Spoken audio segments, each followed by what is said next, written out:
and also good evening to our listening audience as well tonight.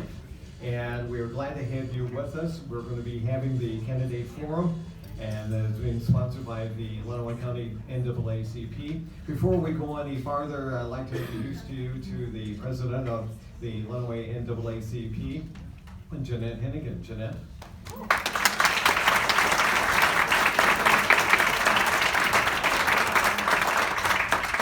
Good evening, everyone, and thank you all for coming. And this will probably be the last time we meet like this year. We were here a couple months ago. Thank you all for coming, and we want to thank the candidates for participating. This is a very, very important event. I want everyone to be educated before they go vote on November 6th. So everyone listen, take the information back. The NAACP is nonpartisan. We do not support either party. So it's just important that we educate and get out the vote. Thank you. Just want to run down how things are going to be setting up here tonight so that not only you in the audience, but also our listening audience understand how things are going to be presented tonight. This is really kind of the same format that we've had with other forums. Each candidate will have 1 minute to answer each question. Each candidate will have an opportunity to answer a question first as time permits. And then each candidate will have 3 minutes for closing remarks at the end of the question session. And if I may add, is that when we're done with each session, if the candidates could go from the table and our next session of candidates come in as quickly as possible so we can keep the forum going and keep the momentum going here for this evening, would be very much appreciated. Okay, so let's start off first with our candidates for State Senate. And of course we have State Senator Dale Zorn and also Bill LaVoy, who is also running for the office.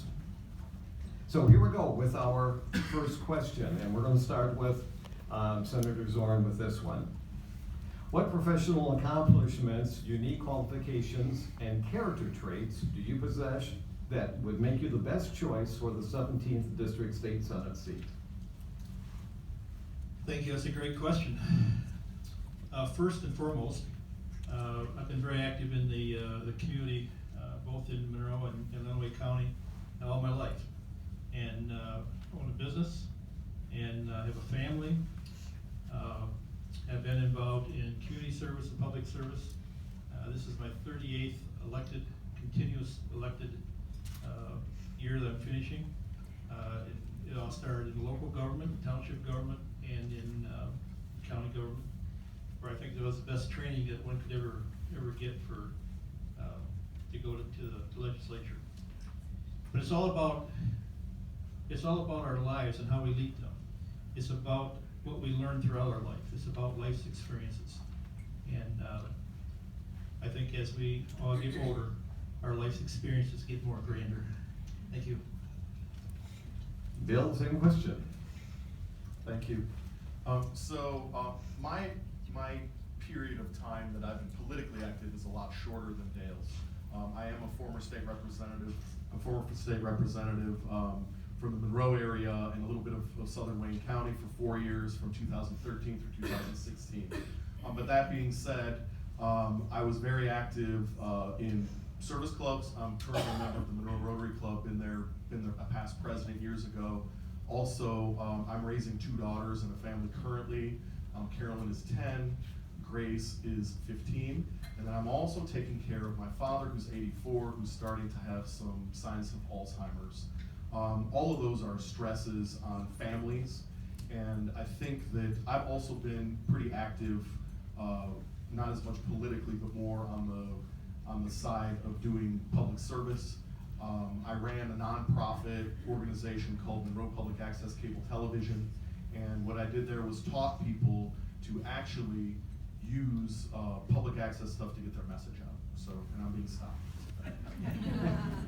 Thank you. Of course, Bill, we'll start with you on the next question then. What is your top legislative priority if you are elected to the state senate? I would say it's more of a general thing, although there's some specific things that I'm looking at. And I think it's really trying to have an inclusive economy for people so that I think a lot of the jobs that are being created nowadays are low-paying minimum wage jobs, and I think that we need to try to do something about that. And I think we need to try to create economic opportunity for everybody. There's a lot of people that are being left behind in a lot of ways. So for me, I think that's one thing, is to look at the general economic policies and tax policies that tend to favor those that make more money than those that don't. So that's one thing. I would say, there's been a lot of talk recently, and I've heard on a lot of the doors. I've hit a lot of doors in Lenawee County and Monroe County, and I think affordable auto insurance is an issue. Nothing's been done over the 8 years. There's been some movement on that to try to reform the system, and I think that auto insurance is one of those things that needs to be looked at, make it affordable. Okay, Dale, same question? Thank you. There's two things that come together here. Number one is the economy. We could have to continue to build our economy and promote good paying jobs. We have to bring in businesses and industry from outside the state to settle in Michigan, because we lost a lot of businesses and industry during the recession. But on top of that, and probably what comes first, is education, especially in career technologies. We've gotten behind in trade skills training, and industry upon industry is finding it harder and harder to get people with the skilled trades. So we have to continue to provide skilled trades training, both for adults and for kids in the way of career technologies. Okay, thank you. Dale will continue with the next question with you, and kind of almost like a follow-up to what you were just mentioning. If elected, what steps will you take to fully fund and improve the Michigan educational system? Yeah. I have been on a subcommittee for education for the past year and a half, and that subcommittee is looking at how we can make schools and colleges come together in math and science part of education. And I think we have to work with both the local communities and the school districts, as well as the colleges, in that funding mechanism. I fear that the funding mechanism that we currently have is broken. It's not working anymore. It's much like Act 51 that provides for roads. It's going to be a very difficult and hard, drawn-out process to change that funding mechanism, but I believe the overall funding mechanism needs to be updated to something that does work, that provides opportunities for our kids. Okay, very good. Bill, same question? I agree. I think that there's lots of issues with education funding that need to be looked at. I know with property taxes specifically, there's a mechanism that when property values go down, there's an economic downturn, which happened recently, and now we've kind of started to come back out of, that the property values then aren't valued, they can't go up at the same rate that they go down. So I would say that that's an issue possibly, because taxation is what pays for education. So for me, I think that we need to invest in infrastructure also of the schools themselves, and possibly do more with some training programs, also using community colleges and K through 12, and also some preschool and some pre-education on education. A lot of times with younger children, if you don't start early enough, they're already behind. And I think that there needs to be more investment in some of the pre-K, and maybe do some early childhood development programs too at the state level that could help with some of that. Thank you very much. Bill, the next question will be starting with you. Economic development is the key to success for our community. If elected, what specifically will you do to support economic development in Lenawee County? Well, I think that still using some things like the Michigan Economic Development Corporation to try to bring some dollars in to invest and to kind of jumpstart some economic activity around here, I think that should continue. I know recently the armory was closed here, and then there's a movement to put it in Monroe County that was spearheaded by Senator Zorn. I think that maybe that should have been located here instead, because it was here to start with. So I would say with economic development tools, I think along trying to work with local governments also. So when you have state government, local government, granting tax abatements, I think that to make them stay here and to get them to stay here, I think you have to have some clawback provisions in there so if the businesses move out of the area, that then those taxes should be either repaid or the granting of the taxes shouldn't be given to those businesses. Thank you. Dale, same question? You know, I'm really excited about the economy here in Lenawee County and what we've done in the past 7 years really to help Lenawee County and Adrian go forward. I have been very involved in bringing back additional money for facade grants, for roads, bringing industry into the area. In fact, one of the industries we brought in was the planeway industry. They came to me and asked me where I thought they should go, and I suggested Lenawee County. It's things like that we have to continue to reach out and make our economy a better, stronger economy. But it's all about jobs, and we can't forget that we have to continue to bring new jobs in and sustain the jobs that we currently have. And I'm very excited with what we have accomplished since I've been in the Senate, along with many road projects for you. Okay. Dale, next question, we'll start with you. People with opiate addictions and mental health issues do not have the needed inpatient treatment programs available to them here in Lenawee County. If you are elected, what initiatives or bills would you sponsor to address these issues? Yep. I've been working with the coalition here in Lenawee County in regards to mental health and opiate addiction. And we have to continue to work on making the opioid problem a much smaller and hopefully get rid of it.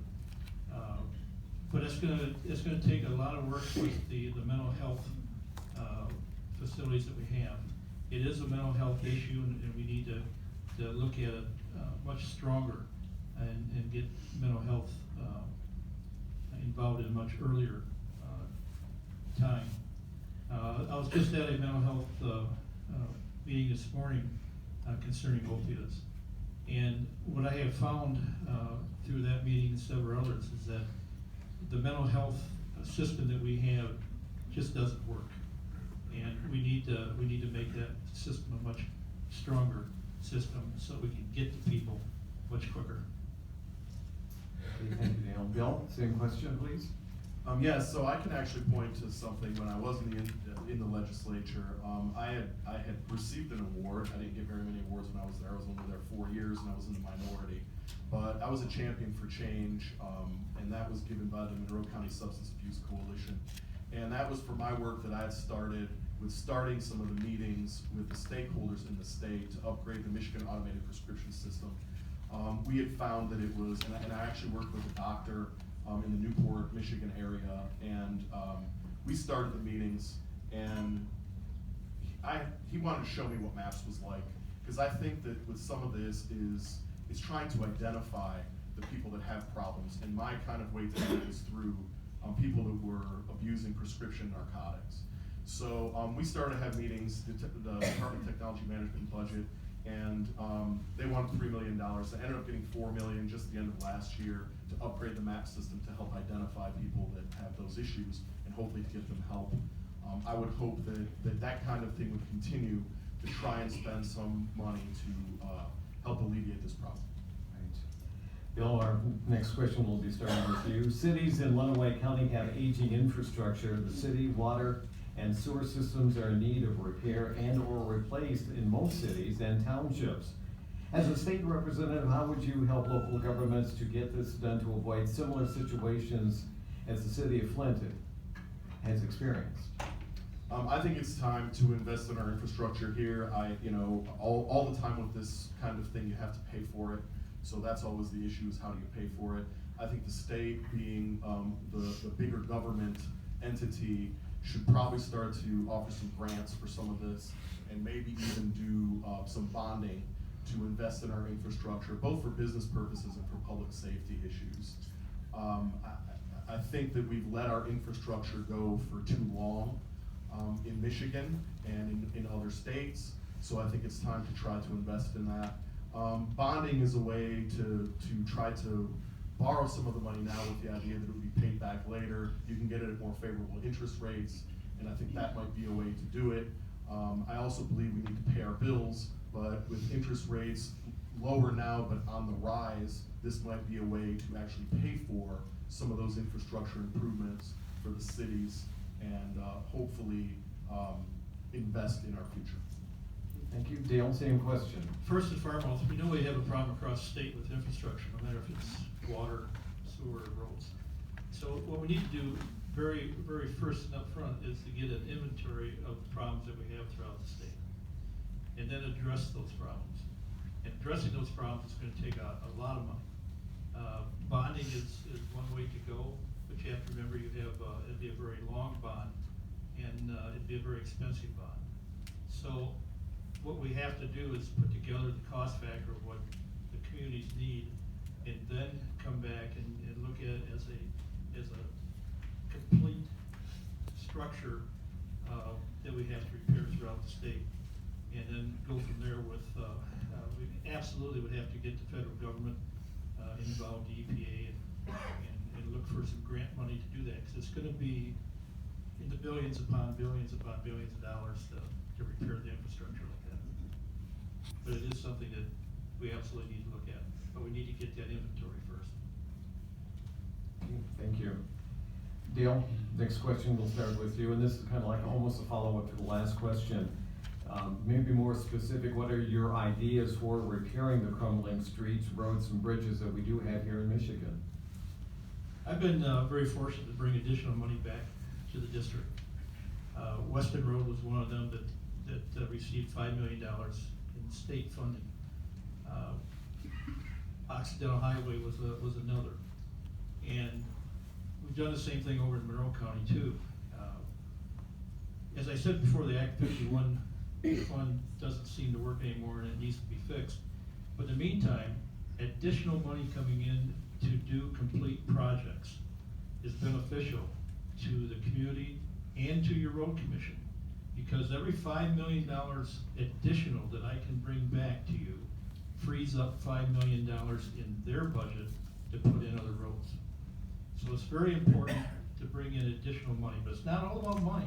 It's also about the way we do business and the type of materials we use and warranties and things like that. But I've been very happy to be able to bring back probably about $35 million throughout the district for road improvements. Bill, same question. Could you ask it again, please? Yes, what are your ideas for repairing the crumbling streets, roads, and bridges here in Michigan? I think that, again, the state has to come up with a funding mechanism that works, that's dedicated towards this kind of thing. I think one of the problems with the road funding thing that I voted against most of, that was passed a few years ago, is that it relied on half of the money to come from future appropriations of the legislature. And anytime that you do something like that, then you see the roads starting to get repaired in election years, because the legislatures that are in office, the legislators themselves, they'll bring a check for $5 million for this road, or for that road, or whatever road. And we've looked at, back when I was there in my first term in 13 and 14, MDOT was actually doing these kind of learning things about a miles traveled type of system. And that would be an interesting one. I know that's been tried in some other states. It's kind of out there on whether it's gonna work or not. It's not necessarily toll roads, but it's along those lines. So the idea would be to try to have a dedicated funding source that isn't dependent on the whims of the legislature. All right, gentlemen, the next question, of course, we'll be starting with Bill on this one, but consider the time you have to answer this one. What are your opinions of proposal 1, 2, and 3? And Bill, we'll start with you. Okay, so to start with, I think I'm gonna start with 3 and 2 because they're easier. To me, anything that makes it easier for people to vote, I think is something that should happen. Also because they are set for people to decide themselves, which I like that style of government, not obviously for everything, because we do have a representative republic or democracy, whichever way you like to characterize it. So I would be supporting Proposition 3 and Proposition 2. That to me expands options to vote and allows people to exercise their constitutional right to vote. So I'm starting with 3 and 2. So I've already been publicly supporting both of those. Proposal 1's a little bit different. We obviously have an addiction issue, although again, it's up for the people to decide. To tell you the truth, I'm on the fence on that one, on whether it's a positive or a negative. There's a little bit of a libertarian in me that says that if people are willing to do things that don't hurt other people, they should be allowed to do it. But on the flip is obviously the issue with addiction that could increase. Hey, Dale, same question.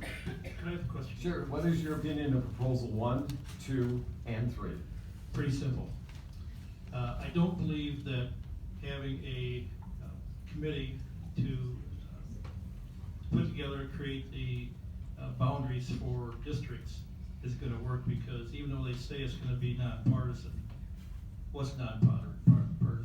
There's no such thing. Everybody has an idea of partisanship. So I don't believe it's gonna work. The other 2 bills, I'm gonna vote no on all of them, and I'm certainly gonna tell you about the marijuana bill. The marijuana bill is the wrong direction to go.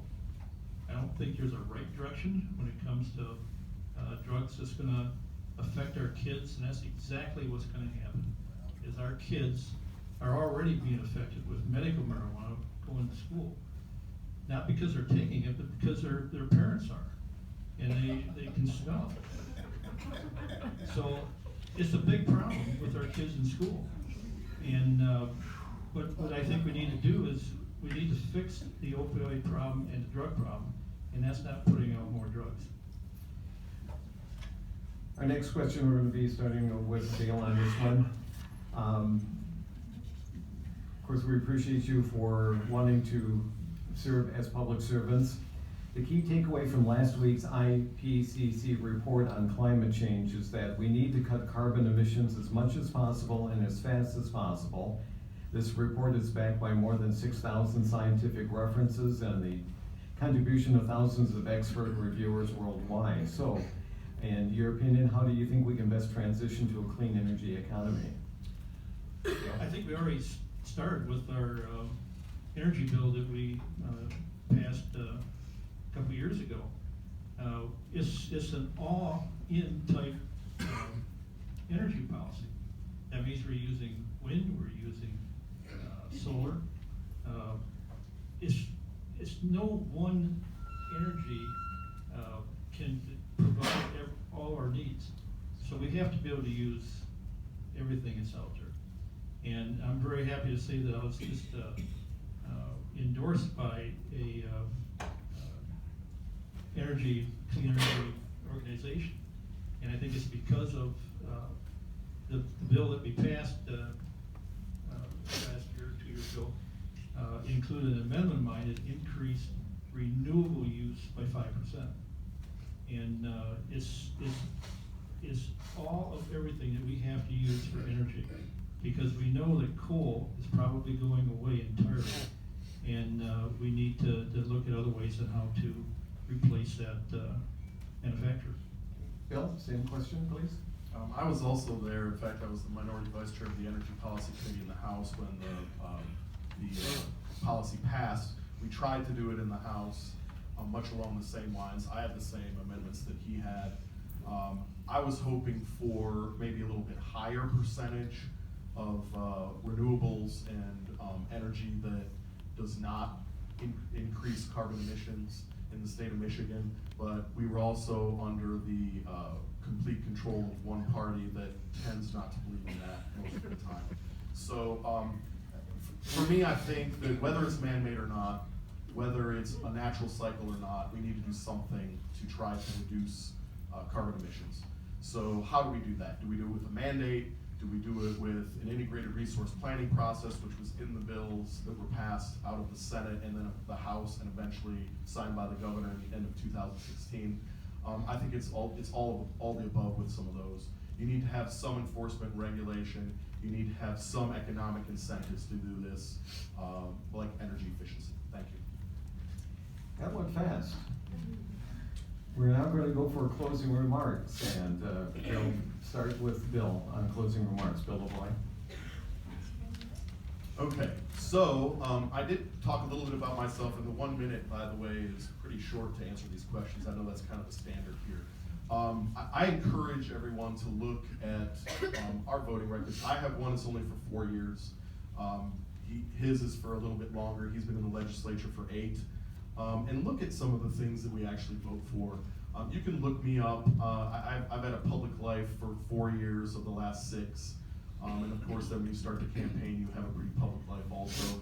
I think you can see the things that I stand for versus the things that Dale stands for. And the things, he's voted for every single budget that we've had come out of Lansing for 8 years. That tends to happen when you're in the majority. I voted for some, I voted against some. And I just believe that if you look at some of the things that have happened and the things that haven't happened, auto insurance reform is one of them. There's been complete control of one party, of the legislature, and the executive branch for 8 years.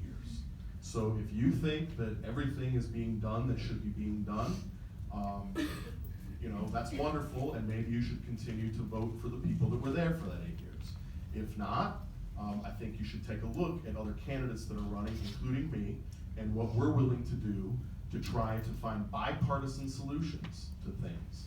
Not just the same old political rhetoric, he did that, I didn't do that, she did that, she didn't do that.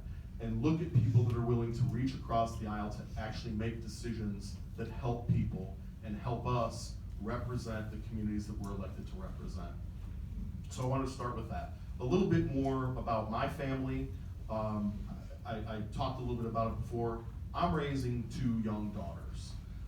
And I think that my experience right now in this world, having to do that, as well as taking care of my elderly father, I think that shows that I'm probably the person that's more likely to understand what most people are going through in Lenawee County and in Monroe County. So I've been campaigning, handing out my literature with my cell phone number on it. I only have one cell phone number that I use. So I'm very serious. I believe that people have to listen if they want to actually represent you in the legislature. And I don't want to say too much negative about my opponent, but I'm out there. I've knocked a lot of doors. I'm accessible. I'm willing to have open town halls, not question and answer forums like this, but more of the style where if you want to ask me a question from the audience, you raise your hand and talk to me about it. So I feel that that's important to look at people who are willing to be accessible and around in the community. Thank you. Okay, Dale, your closing remarks. It's all about getting the job done. No matter if I'm in public service, community service, at business, it's about getting the job done in customer service. And in the past 8 years since I've been in the legislature, I have passed 38 bills that's been signed into law. In contrary, my opponent here, Bill, was in the legislature 4 years and never passed a bill. Never worked a bill through the legislature. Never brought back money to the district to help the district. Voted against education funding. Voted against road funding. I'm sure he's got ideas on why he did that. But the fact is, we gotta get the job done. It's not about politics, it's about people. And it's about our communities. It's about working together. It's about crossing over the aisle, like I have for several bills of mine that I've shared bills with Democrats. You know, is so important that we can get the job done, that we're not just sitting in Lansing collecting a paycheck. And that's what's important for you to know, is that we need somebody there that's gonna work for you. I take a lot of pride in answering phone calls that come in and contacts through email. I take a lot of pride in talking with people throughout the district. I've spent lots of time in Lenawee County. I love Lenawee County. Probably because in the summer times I was growing up in Lenawee County when my mom and dad owned a cottage over in Sand Lake. I paid taxes in Lenawee County. I have a vested interest here just like you do. Going forward, it's gonna be getting the job done. And it's gonna be working with whoever is there to go forward. If we don't go forward, we will become stagnant, like we did during the recession. I'm excited about the next 4 years. I'm happy to be your representative currently. I'm just humbled to be there. And every time I walk in on the House floor, I'm sorry, on the Senate floor, as well as the House floor when I was there, that I just feel that history around me. And I know going forward that I'll be a part of that history. And I just pray to God I make the right decisions. I look forward to this campaign and the election coming up. And I ask that every one of you come out to vote. And out in the radio land, make sure you get out to vote, because this election is going to be so important. It's probably the most important election that I've ever seen. It's all about getting the job done. Thank you very much, and let's give a thank you to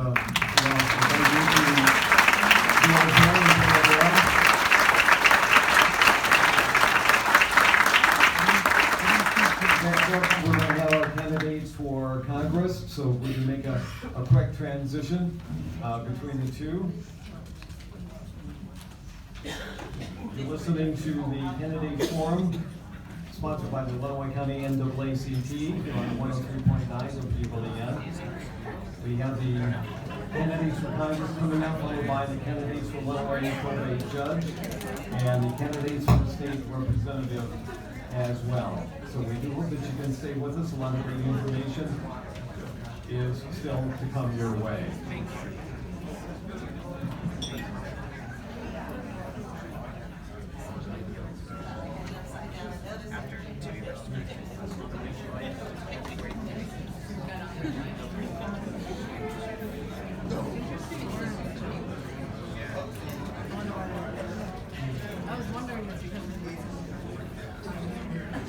Just about ready to get set for our next round of candidates.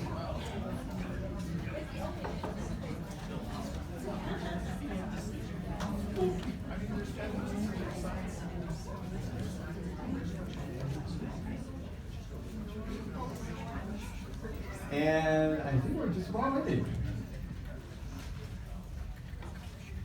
So let's welcome in the candidates for Congress. Of course, current Congressman Tim Walberg, as well as Gretchen Driskell.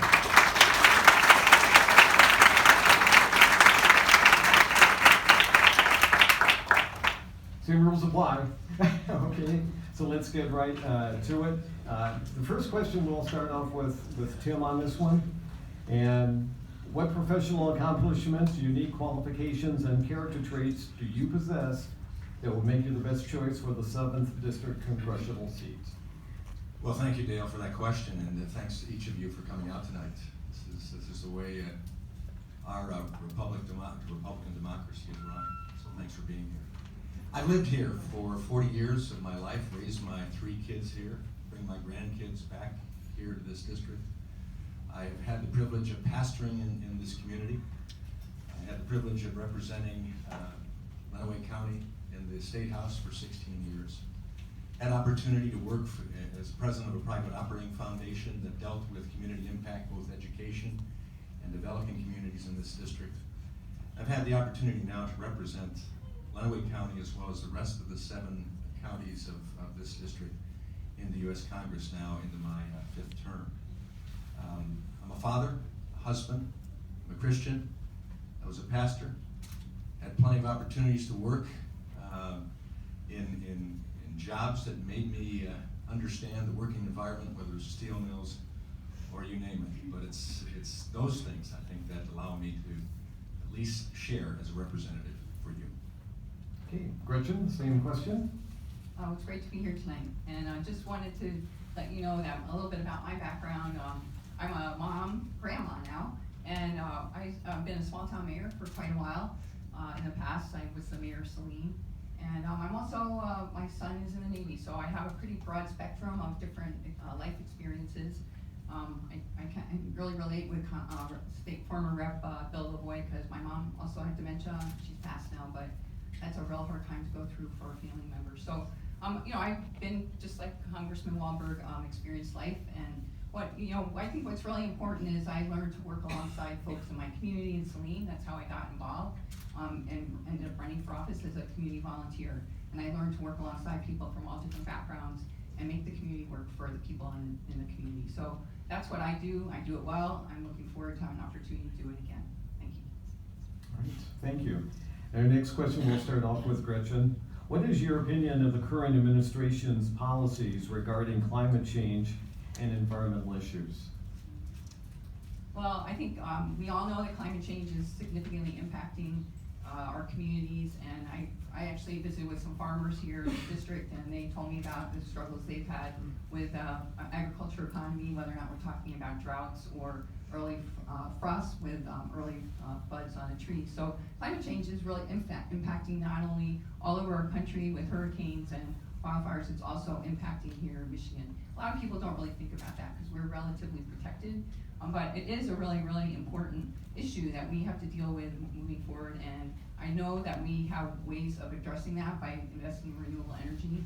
I think that our congressman has made actually international news by saying that climate change, God will take care of climate change. And really, I think that we all have a responsibility every day in the decisions that we make, and we need to make sure that we invest in renewable energy. That creates a lot of jobs, and that we continue to have the economy that works for people in the renewable energy field, because we can do a lot with job creation with renewable energy. Same question, Tim.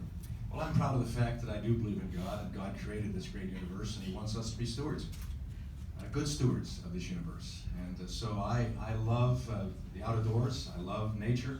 I sit in an environmental subcommittee on House Energy and Commerce Committee, and I'm on that for a purpose, because this district is a district that has one of the Great Lakes attached to it, unlike many districts in the state.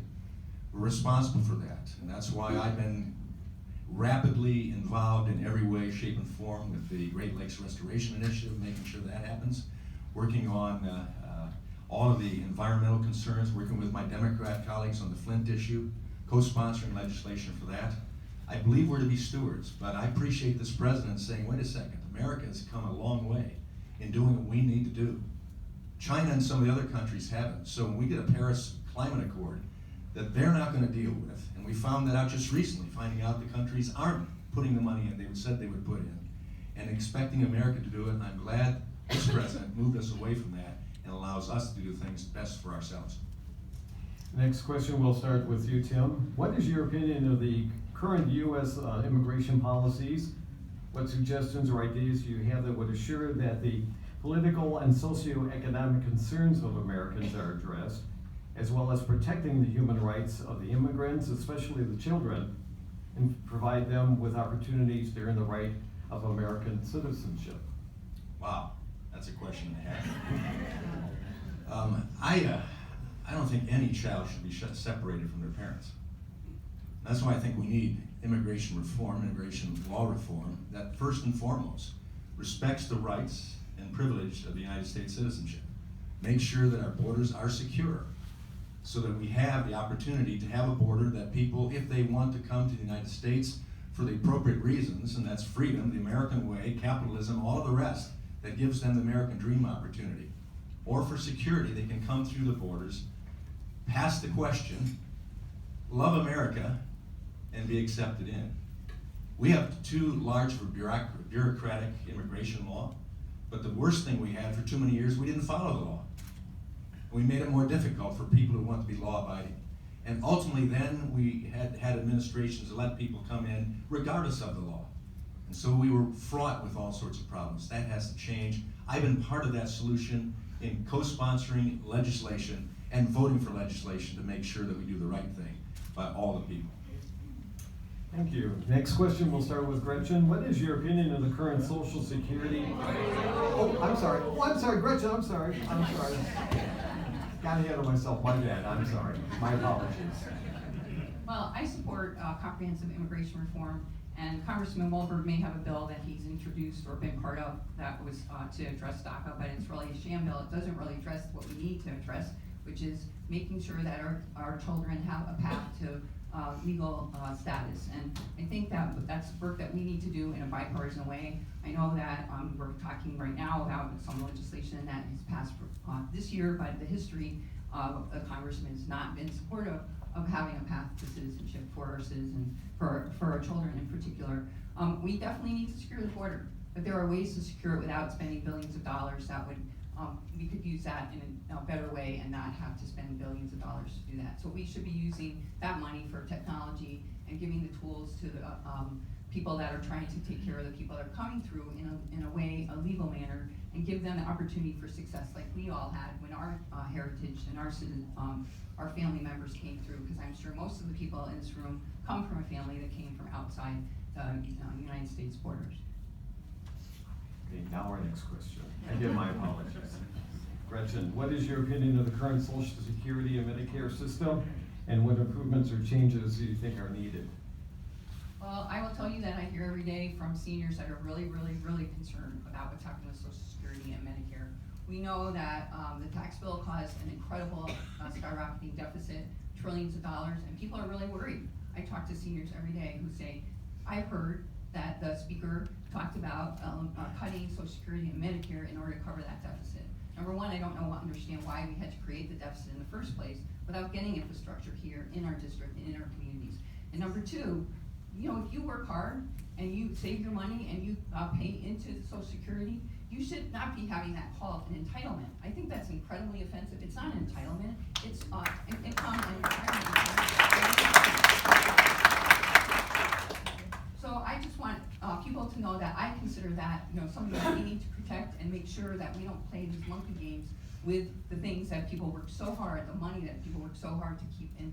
And it's really hard to see a senior woman who is living on her own in an assisted living facility with no family members, who's really frightened. And I don't know if you've talked to those folks, but I have, and I'm really worried about them. Well, it's time that the other party stops frightening those people. There has been no talk. There has been no talk about doing away with Medicare or Social Security. Okay, people. I hope you keep my minutes in place here. There's been no talk about that. The other side seems to think that people will believe that Republicans aren't on Medicare or Medicaid. I'm on Medicare. I want to make sure the promise that has been made is a promise that's kept. And Gretchen, I'll tell you that right now. I commit to that, to working to make sure that Medicare and Social Security are promises that are kept. I hope you heard me say that. But we also know that because of abusive spending that went on, that we're trying to address in the growing economy, the best way to reinstate the Social Security Trust Fund is have a growing economy. More people working and more people paying into the Social Security system and Medicare, right? That's what we're attempting to do. We have been in deficit in Medicare since 2010. Are we willing to continue to accept that? Or are we going to do something about it? I'm committed to doing something about it. We're attempting to do that. We're growing the economy. And Gretchen, again, I promise you, I will not let Medicare or Social Security be lied about and taken away from people that had a promise. Our next question, we're going to be starting with Tim on. Tim, do you think the voices of the people in Lenawee County are being heard in Congress? And if you are elected, how important will the desires and opinions of your constituents in Lenawee County be when you make decisions on issues in the legislature? Very important. I represent. That's my title. I serve in the people's house. But I'm elected by the majority of the people. That means that some people don't agree with me. But I haven't lied to the people about my positions in believing that growing economy happens by not larger government, but government that's controlled by the people and does simply what's necessary to make sure that they have a playing field that they can succeed on. And so that's why I hold the town halls I do. Until we're blacked out because of campaign requirements, I held more town halls than all of my colleagues in the House and Senate, except for 9. I was number 10 out of 535 for live town halls, and then we had another 20 teletown halls, and some of you had a chance to hang up on my robocall when you received that. We believe in listening to people, communicating back, standing being counted for what we've done in Congress, and doing what we said we would do. And right now, I've done everything that I said I would do this last term, and we want to do this term as well. Okay. Gretchen, same question?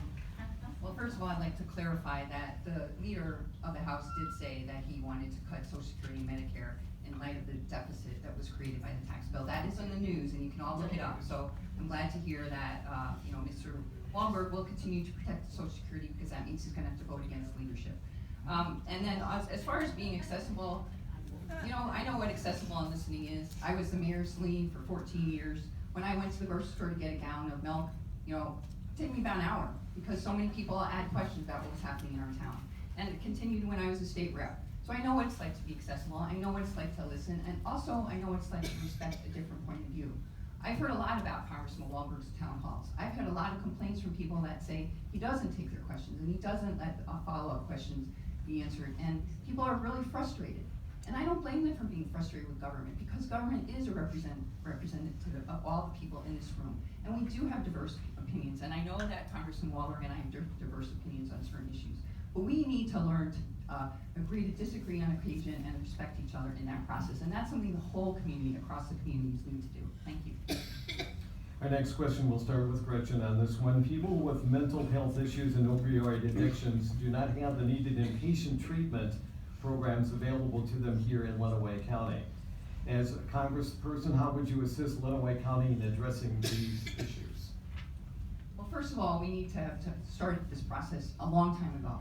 In Monroe County, it's over 10 years that we've had a problem with addiction. So when I was mayor, when I realized that there was a problem in my county, we started the Red Barrel program. Hopefully you have that here. It's called Getting Prescription Drugs Out of the Homes of People, so that their kids and other people shouldn't get access to that. So it starts with a proactive measure. And then as far as mental health and addiction, there's so much work to do there. Number one, we need to support it financially with mental health care coverage in insurance companies. And that means we need to protect the ACA, and that we need to make sure that we have facilities in the communities that allow people to have recovery when they're recovering from addiction. We need to not cut the Medicaid expansion program. That program actually lets people that are in recovery use medically assisted treatment to be in recovery. And I know that, we have a lot of opportunities here in this community. I know there's a lot of really good work being done, and you're trying really hard to address it, but you need a partner in Congress. And we need to stop talking about cutting health insurance and making sure that people are covered so that they can go to see their doctor. And finally, I would also just like to say doctors should be having continued medical education on opioid prescriptions so that people aren't addicted. Tim, same question, please. This is a major issue that's taken the whole country by storm. It's not just in Lenawee, it's not just in Monroe, Washington, it's the entire country. And that's why I've been involved with bipartisan task force in Congress, looking at the opioid heroin abuse issue.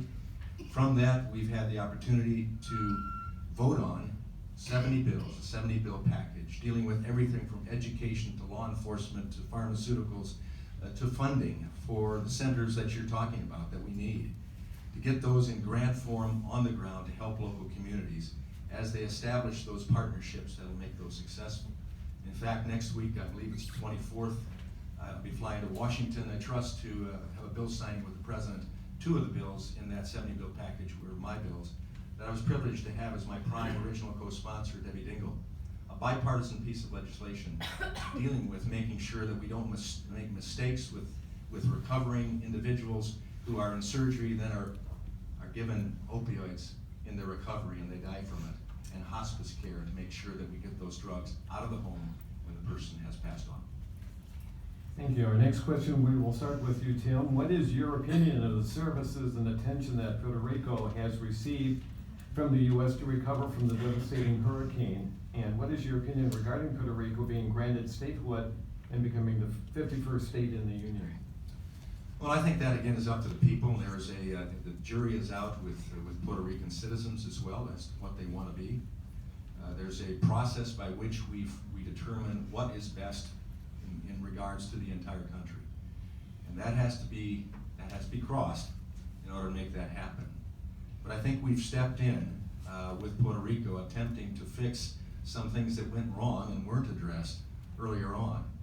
And when you see the pictures of devastation in Puerto Rico, but now what we've seen in Florida, we saw in Houston, Texas, the southern coast, South Carolina, etc., we realize that we have to prepare ourselves for these type of things and have systems in place that don't ever allow relief that's being sent to the people, paid by taxpayer dollars, as well as individual private relief organizations that don't get to the people. I think in the most recent, we've seen some excellent action taken by both FEMA, the federal government, as well as private sector individuals and entities that have gone down. Gretchen, same question, please. Sure. I wanted to comment to Congressman's law, the Cates law, which is if you're in front of a doctor and prescription, and he's voted to cut healthcare and raise costs for premiums and co-pays and made it more difficult to access healthcare. So I appreciate your effort to help people that are in front of a doctor, but we have a lot of people that still can't afford to be in front of a doctor, and we need to make sure that we fix and make sure that healthcare is affordable for everybody. So first of all, I just wanted to clarify that. And then as far as what we've been doing with Puerto Rico, I think is fundamentally inadequate. We need to make sure that we support and help those folks, make sure that we have the electric and the water and all the services that they deserve, because they are part of our country, and we know that they deserve just like everybody else does in the rest of the United States. We're rushing down to help down in the southern portion of our country with those folks that have struggled from the hurricanes that we've had, and on the east side of the country. Those are really important parts of our country, but at the end of the day, we need to treat everybody fairly and make sure that we're investing and helping recover across our country. Thank you. Our next question will again start with you, Gretchen. In your opinion, what should be done to improve race relations in America? Well, I talked about that a little while ago. I think, first of all, listening to understand folks and respecting different backgrounds and working alongside each other to make sure that we build strong communities. We know we have a huge challenge with our criminal justice system here in Michigan. I think that we could be doing a lot. We know that the rate of arrest and conviction is much higher for the minority communities. That's not right. We shouldn't be doing that, and we should be fixing that. So, and we also could be helping with making sure that we have early education. I know Representative LaVoy talked about that. Early education is documented to help all children, especially in the low-income communities, have success and stay out of jail. So that's another thing. And finally, as far as folks becoming coming out of jail, we need to make sure that we have programs that help our citizens stay out of jail and have success and get them back into the workforce. Well, while we certainly need criminal justice reform, and I'm supportive of that, and have co-sponsored some piece of legislation along that line, and back in the state legislature, I got on the wrong side of some governors because I was pushing for alternatives to incarceration as well. I don't think that's the main issue. Because I don't say that any community is sum and total wrapped up with law enforcement issues. I think we're talking about opportunity. And that's why we want to grow economy. I'm delighted to see the fact that right now, the lowest unemployment in the history of the United States for African Americans, Hispanics, and Asians. That's significant. One of the best ways to have good relations is to have a job, have your own independence, the opportunity to determine for yourself where you're going, and not somebody else telling you that. And I think a good thing that would help us all is turn off our cable talk shows a lot. Get back to being Americans. Enjoy what we have. Reach out to other people. Join hands together. Work in concert with each other. And I think that sometimes will help. Maybe that's, well, I can't go on. I see the timer's in. Okay, with that being said, again, this goes very quickly. And we'll start with our closing remarks. And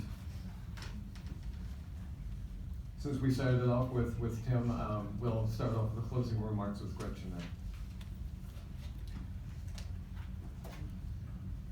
Well, I'd just like to say thank you for all for coming tonight, for those that are listening in, and for the NAACP for convening this group. It's a really, really important time and a really important time for our country as far as this election coming up. As we talked a little bit about our policies, I didn't really get a chance to talk about who I am and where I come from. So my family heritage comes from military service. So my grandpa was a career Navy man. My father served in World War II, and my son's currently serving in the Navy. And so I was raised with giving back to your country, and service to country was paramount in my family growing up. And so when I had the opportunity to move to Saline 30 years ago with a young family, I raised my hand, as I mentioned earlier. I volunteered. I wanted to make sure that I helped in my community and that I taught my kids the importance of getting involved in the community. So I did some volunteering, and one thing led to another, and I was recruited to run for city council. Never thought about that, ever doing that before. But you know what? I love the work. I love working alongside people that want to make their community better. I would love to work alongside all of you to make Lenawee County better. So during the time, I was on city council for 6 years, and then I was actually elected to be the first woman mayor in Saline, and I served for 14 years. And during that time, we had a balanced budget. We invested in infrastructure. We supported our public school system. We made sure that we had good economic development. Not only did we bring new business in while I was mayor, we kept business, like the Ford plant. I was mayor during the recession. It was pretty tough, right? You all remember that. It was a really hard time. But in Saline, we were able to partner with a Ford plant, and now we have 2,200 jobs still in that plant. It's not a Ford plant, I'm sad to say, but it is an active plant that's doing the work. And so I know what it's like to work alongside of people from all sorts and all different backgrounds to make sure that we have strong communities here in Lenawee County and in the 7th. I also had the chance, I was nonpartisan for 20 years, so I had the chance to work with Congressman Joe Schwartz, Congressman Mark Schauer, and I had a great working relationship with him. I don't think right now, the reason I'm running is I don't think we have a good partner in Washington. And that's why I'm running. I think that, you know, as some of you may know, that Congressman Walberg first got elected to represent Lenawee County in 1982. That was 3 decades ago. And I just ask you all to, you know, do you think you have a champion in Congress right now? Just think about that. For me, what I'm thinking about every day, I mentioned it earlier, it's my new grandbaby. A 1.5 years old. Every day I wake up and I see her, and I think, what kind of legacy are we leaving for our kids and our grandkids and the kids that come after them? What are we doing for those kids? How are we thinking about them? Because at the end of the day, every decision we make every day will impact them. So I'd like to do what we did in Saline and the rest of the 7th Congressional District. I would like to work together with people from all walks of life, all sides of the aisle, and make sure that we build, we invest in infrastructure, that we protect our health care, that we have provide an opportunity to get to the American dream for every single person in this district.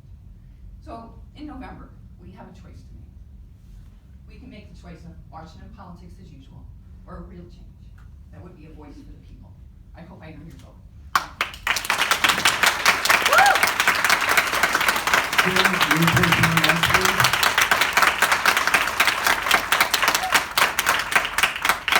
Thank you.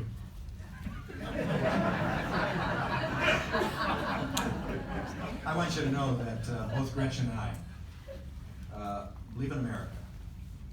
And I would say that, I would hope that you could say that both of us are good people. I would certainly say that for Gretchen. In America, you have that chance to vote for good people with different ideas. You know, I too have grandkids that I think about every day. I'm glad to see my son-in-law here and my daughter, who gave me 2 beautiful little granddaughters. You can give me more if you like. And served with distinction in Uganda. I appreciate my other 3 grandkids in Chicago, with a son who's a journalist for the Chicago Tribune, Pulitzer nominated. That's a proud papa. What we're talking about here is America. We're talking about what it will be as we move forward. This Sunday, you may have noticed in the Adrian Daily Telegram front page, Faces of Change. And Gretchen, great picture. I don't get that type of picture often, Dimitri. Maybe a little better one, okay? But it says Face of Change, Dems hope to flip Michigan U.S. House seats from GOP. Well, that could be changed. But what are you changing from? Do you want to change from a 4.2% GDP growth rate this last quarter, when the last administration said that the new normal was 2% or less GDP growth, and anybody who thought they could get to 3% had to have a magic wand.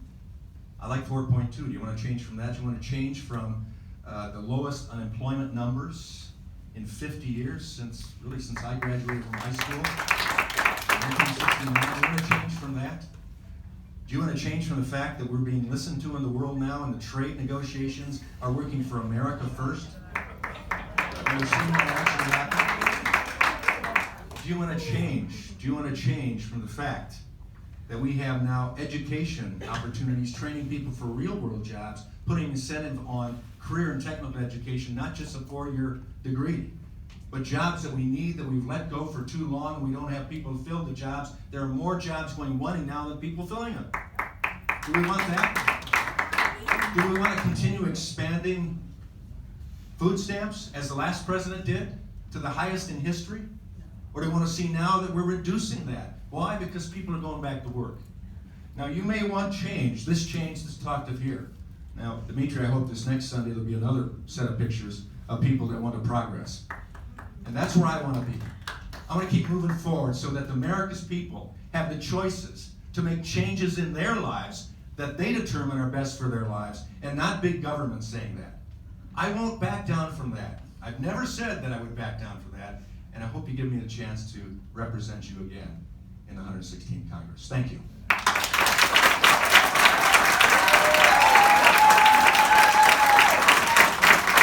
Once again, our candidates for Congress, Incumbent Tim Walberg and Gretchen Driskell.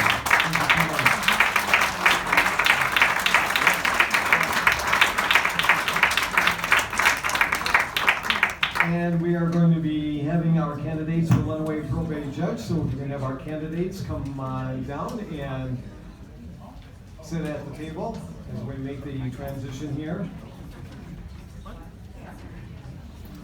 Once again, you're listening to the candidate forum sponsored by the Lenawee County NAACP. We're at the Weber Center here on the Adrian Dominican campus.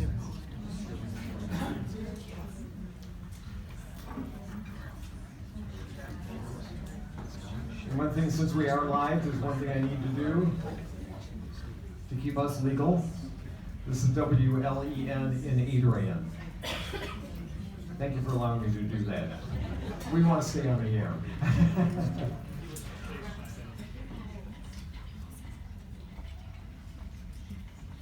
So we will start with our probate court candidates. Of course, we have with us Judge Gregg Iddings and Catherine Sala, who is also running for the position. Welcome. Thank you very much. We'll start with our first question with Gregg, and of course the same rules follow as well here. Gregg, what influenced you to seek the legal profession and to be a probate court judge? Well, first of all, thanks, Dale, for the question, and thanks for having me here today. Thanks for all of you to be here today as well. I decided I wanted to become an attorney and I wanted to become a probate court judge, primarily because of my dad's wishes, my dad's dreams. My dad grew up in poverty in Detroit in the projects.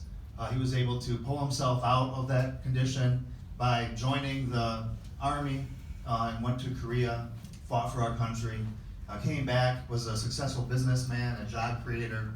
I learned from my dad the importance of hard work and the importance of integrity.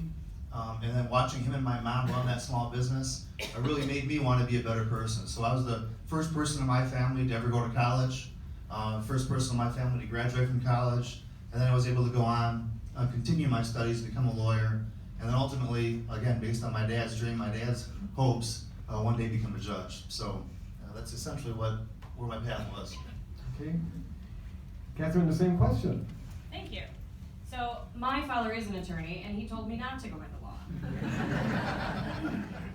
But I was doomed. I am a person who is a server. So when we were in high school, they gave you the personality test. Mine came back with social work, hands down.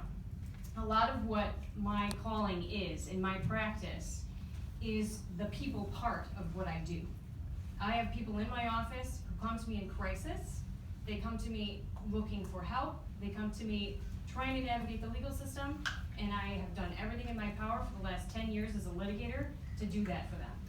In the past 4 or 5 years, I have expanded my skill set to include 4 different kinds of mediation, parenting time coordination for high conflict divorce cases, circle training, and bias training.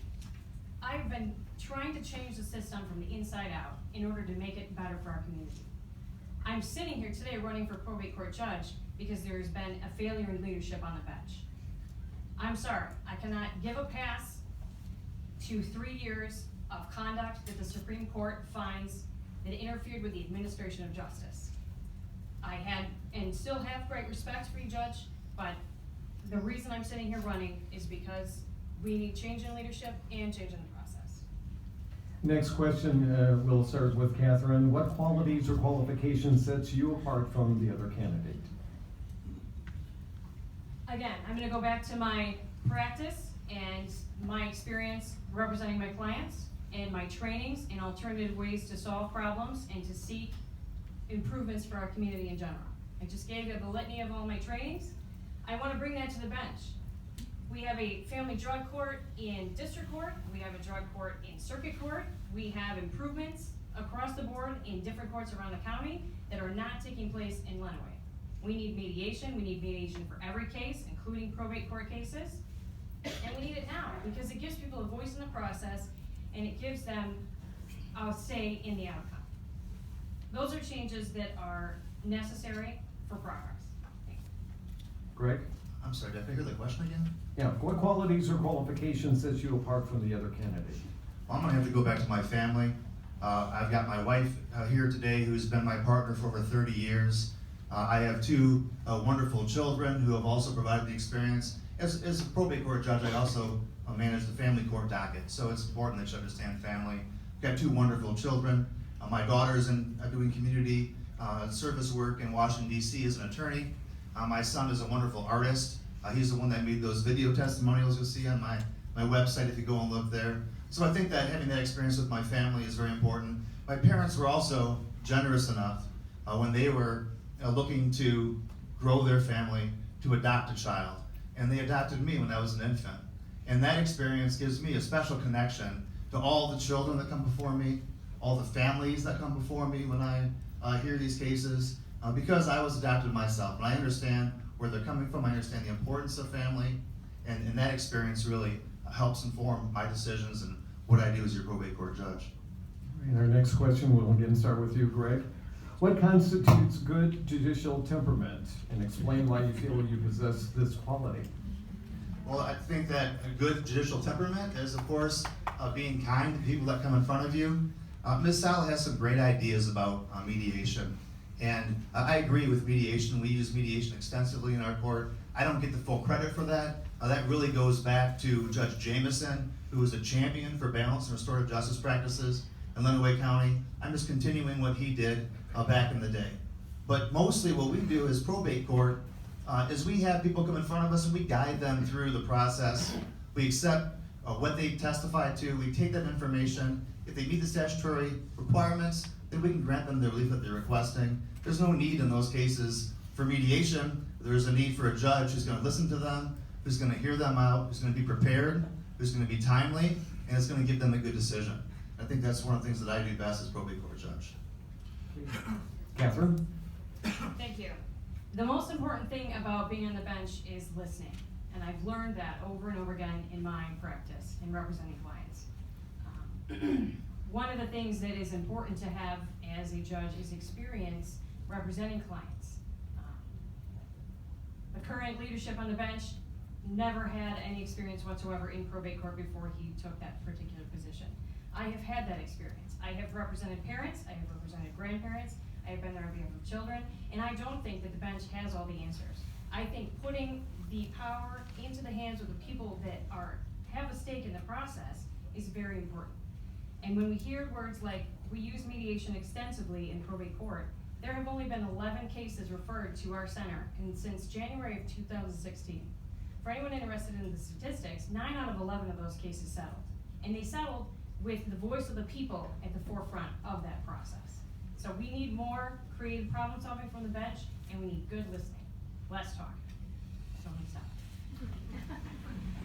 Thank you, and of course, our next question, we will start with you, Catherine, on this one. How would you describe your judicial philosophy, and what is your view of the role of the court in society? I love this question. So I've been going to like every school board meeting, council meeting I can find, and talking about the fact that I think our courts need to be better involved in our communities. We have some restorative justice practices out there that are just absolutely pivotal. They're making a huge difference. Bob Benke deserves all kinds of credit for spearheading some really good progress in Adrian's schools with regard to circle training and restorative justice processes. That should be coming from our courts down, not coming up from the community. We should be pioneering those new processes, using them in our juvenile detention center, for example, where we don't have any active restorative justice practices. We should be leading the way and doing that in cooperation with our community. And that's where I think our court process definitely has to change. Okay. Gregg? Well, I'm sorry that Ms. Sala feels that way. I think she's misinformed. I'm surprised that she claims to have all this experience in probate court. I've never seen her on an abuse and neglect case in the 10 years that I've been on the court. I rarely see her come into probate court. And I did have extensive experience and practice in probate court before I got on the bench. I'm not sure we're getting that information. And it's sad that she will say anything she can possibly say to try to get elected here, to try to mislead people on my record. My record speaks for itself. But as far as my temperament and how I handle cases, I do believe in helping people. I'm very involved in the community. I see a lot of fellow Kiwanians here. Thanks for coming and supporting today. I'm also involved in many other efforts in the community to try to improve Lenawee County, make it a better place for people to go. Part of that is, of course, what I do on the bench, and making sure that people enjoy their experience, that they come in, that they feel that they've been heard. The mediation stuff we have been doing. We have also persuaded Bob Benke and others to use those kind of practices. It's funny, I get a very different experience from the people that put mediation on, and they're thanking me for the mediation we do compared to what you hear from the Sala here today. Our next question, we will start with you, Gregg, on is to explain a little bit more. What is your career experience in the probate court? So I've been your probate court judge for 10 years. I did practice law before that for 16 years. It's almost 10 years. So it's been half of my life working as an attorney, a good part of that in probate court. Now, you don't have to have extensive experience in probate court, and I wouldn't deny that Ms. Sala could certainly come and learn how to be a good probate court judge. She doesn't have that connection to the people that are before her that I have. That's probably what drove me to spend so much time trying to help people that are before me, people that are looking to adopt. I think that everybody that comes in front of me really enjoys the way that I make sure that those proceedings are special for each of those children. Because my adoption was special for me. I was able to, again, have a great life growing up with my family. I greatly appreciate that. And I try to use that in terms of what I do on the bench with people that come in front of me. Catherine, same question for you, please. Thank you. So my experience in probate court does not just require me to step foot in the courtroom, although I have in many cases, including in this particular judge's court. And I've also been in the court during the time frame during which he was gone for 6 months because he was suspended for improper judicial conduct. So perhaps he wasn't there during several of the times that I was in the court, particularly for abuse and neglect cases. That being said, my practice over the last 10 years has extensively involved family court. Not just abuse and neglect litigation. I do wills, estates, trusts, I do contests of all of those cases. I handle juvenile court casework, and I do it out of Lenawee County. I go all over the place. I've been to courts all over the northern part and the southern part of Michigan, and I've seen how the process can be different and can work really well. There's no question my qualifications and my experience in probate court and in family court equip me very well to see the best way forward for the people in our courts. Thank you. Our next question, we'll start again with Catherine on this one. Describe any changes, if any, you would like to see made in the way Lenawee Probate Court currently operates. Well, again, there have only been 11 cases referred to the Volunteer Center for mediation since January of 2016. Those numbers need to go up drastically. 9 out of 11 of those cases settled with the voice of the people that were involved in the case. That is very much reflective of the statistics in mediation in general. 70% of cases settle the same day as mediation. That's a huge number. That's a huge number of people that get to have a voice in the process and a voice in the resolution. When you have a say in the resolution, you hold on to it. Studies have shown up to 90% versus court rulings that are on average 50% effective. The other thing that does is it clears away those cases so that the cases that do need to be heard in court have proper time available for them to be heard in the court system. That is the number one change that you're gonna see me pushing from on the bench next year. Thank you. Greg, same question? Sure, and again, the two of us both agree on mediation and how effective it can be. What I think Ms. Sala doesn't understand is that much of what I do as a probate court judge is very ministerial. People come in front of me, I hear them out. Again, I have them put their testimony on, and they get the relief that they requested. There's no conflict. We don't need to have mediation. We don't need to take up that additional time, that additional resources. Most of my cases are just processed that way. All they need is a judge who's willing to listen to them and we're able to give them a decision that day. A mediation process would certainly slow that down. The cases that come in front of me that would be, I think, referred to mediation, we do refer to mediation, and we do use that system. We also can solve a lot of cases by just working with people, giving them the opportunity to work together. I think that, again, the people that come in front of me really appreciate that experience. I've had great ratings from the people that come in front of me in terms of the state's surveys done of people that come in front of courts. We're the most popular court in the county. Our next question, Greg, we'll start with you on this one. To what extent should a judge consider economic or social consequences in their court decisions? So this is a question that you had asked at the last forum, and I still don't really understand what you're asking in it. Of course, the economics in it, we try to make sure people we'll refer to mediation early on if we can, because that's going to reduce the expenses that a case is going to have going forward. If a decision is going to cause additional expenses to someone, you're certainly going to consider that. But on a lot of my cases, I'm not able to consider that. If someone needs services and those services are expensive, but that's going to help the family turn things around and get the family back together, I'm still going to order that, even though that's going to cost money. It's going to come out of our child care fund, because those are important services to be able to help people.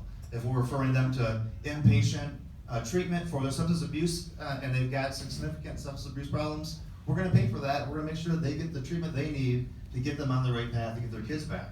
So I'm not going to be turning away those people because the services they need are too expensive. Okay, Catherine, same question, please. I think the question should be answered from the perspective of the people that are in probate court, not the perspective of the court from the bench to the people in front of them. The economic and social consequences to the people that are in our courts is what should be a paramount consideration to a court. Starting with economic concerns. If you have the ability and the resources to secure an attorney to represent you during the case, there is surely an economic cost to that. There is perhaps a prohibitive economic cost to it. In those cases, again, resources like mediation that allow people to have a say at the table equally take care of that concern. Social consequences are huge as well, especially in probate court. And I hit this a little bit last time. For example, if you are a child who has been removed from his or her parents, you have to go to school, and kids might tease you about that. Or they might ask you, why do you have to live with your grandma? What's wrong with you? What's wrong with your family? People who go through this court system have personal lives outside of what happens in that courtroom. And it is that perspective that absolutely has to be considered from the bench. Next question, Catherine, we'll start with you. How would you prevent your emotions or personal opinions from affecting your judicial decisions? That is a great question, especially since I'm so adamantly answering all of the rest of these questions. So again, I think the key to a good bench is listening first. But you also have to be ready to look at all kinds of different new ways, alternative ways to solve problems. You have to get in there and have an opinion that the problem can be solved and lead the way in that perspective. That's the way I really like to see a court operate. I've been in those courts, that's the way I want to run my courts. Great, we got the problems, we know what they are, how can we solve them? That's my opinion, and that's how my court would be run. Thank you. Okay, Greg, same question, please. I agree with Catherine. Beyond that, it is important, I think, that we hear people out, that we let them feel welcome in court, and people certainly, I believe, feel that way when they come in front of court with me. It is again, one of the most important things that we do in terms of how we handle ourselves, especially in probate court, where we have a lot of people who are accused of abusing children or are addicted to drugs and done a lot of horrible things. And I've been able to demonstrate over the last 10 years that I can still treat those people fairly, decently, hear them out, and give them a chance for redemption. That's one thing that Ms. Sala and I certainly disagree on. She continues to want to make people judge me based on one mistake that I made, a situation that occurred between a staff member of mine, and she continues to want to make that define me when I don't believe that that should define me. I have taken steps to try to address that. It has only been one situation, and I hope that people will look past that and be able to give me a chance to be redeemed and continue my role as probate court judge. Our next question will be for you, Gregg, and we'll start with you. What is your opinion of restorative justice, and how would you utilize this process as probate court judge? Sure, I think restorative justice is very important. My staff's been trained in restorative justice practices. Again, I don't get all the credit for it. This is something that goes back to Judge Jameson. But we do use mediation. We use restorative justice practices in the schools, in the programs. Ms. Sala had referenced Bob Benke. What they're doing in Adrian is great. They're using peace circles and other ways to try to help kids get together to resolve their disputes, to give them skills to go forward. There's a real problem that kids and adults alike don't have the civility that we used to have in our society. And they don't have the skills to be able to resolve their own disputes. And that's something that restorative justice really brings to the table. We've been studying this at the School Justice Partnership, working on trying to bring some more of these practices into our court, and they are very effective, and I think that we've been using them very effectively. Okay. Catherine, same question, please. Well, I've actually been trained in peace circles and some other restorative justice practices because of my extensive involvement in volunteering in Southeastern Dispute Resolution Services Centers. I think that in order to really bring these tools into the forefront, you have to get down on the ground and go through the training. You have to see it from the teacher's perspective. You have to see it from the people who are using the process to understand how to make it effective from the top down. That absolutely has a place in our courts, and you've already heard me say that more than one time. So I look forward to working more extensively with the center, and I think that that should be part of what the process involves from here on out. Again, be a leader. Don't wait for the rest of our community to figure out the new cool tools before we use them in our courts. Okay, Catherine, again with you. If you were elected, what would be your expectations and what will you do to assure that families and children receive quality representation from court-appointed attorneys assigned for probate court proceedings? We have to make sure that we take care of the people that service our community, and that starts with that probate court contract. I have talked extensively with those contract attorneys. I have handled those cases alongside those contract attorneys, and one of the easiest and best ways to improve that process on behalf of the people they represent is to include them in additional trainings. Send them to restorative justice trainings and send them to mediation training, because those are skills that they can use every single day in the court, both when they're representing their clients and as mediators and leaders in our community, both inside and outside of the court system. But we also have to make sure that we compensate them well for that particular position. And I think that that definitely needs to be examined in our courts to make sure that we are attracting the kind of counsel that our community members deserve when they're a part of that process. Thank you. Greg, go ahead. Yes. Okay, thank you. I'm We do sorry. have 6 contract attorneys that work for the probate court. They're all really strong attorneys, and I have made sure that they get proper training. We just sat through a lengthy training that we took at lunch every month, where we had training from the State Court Administrator's Office, Child Welfare Services Division, and we were trained on the different issues that come in front of us. I'm continually training those attorneys to improve the representation that they provide for the community.